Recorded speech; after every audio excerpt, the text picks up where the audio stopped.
దేశవ్యాప్తంగా parliament assembly నియోజకవర్గాల పునర్విభజనకు కేంద్రం ఆలోచన చేస్తోంది.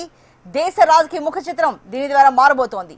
లోక్సభ సీట్లతో పాటు అసెంబ్లీ స్థానాలను కూడా భారీగా పెంచాలని కేంద్రం యోచిస్తోంది.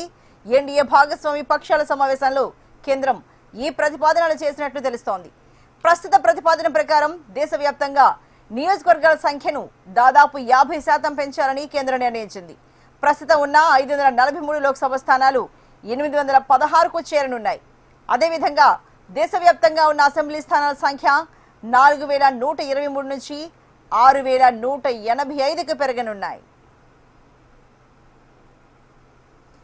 2011 జనాభా లెక్కల ఆధారంగా జరిపించాలని పార్లమెంట్ అసెంబ్లీ నియోజకవర్గాల పునర్విభజన చేపట్టాలని కేంద్రం నిర్ణయం తీసుకుంది.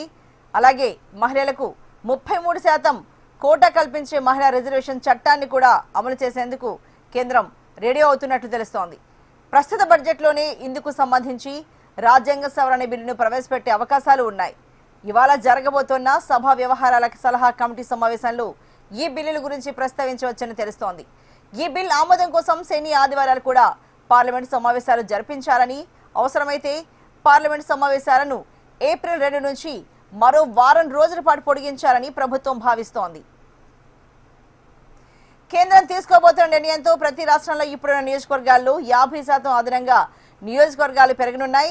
ఫలితంగా లోక్సభ సభ్యుల సంఖ్య 816కు చేరే అవకాశం ఉంది.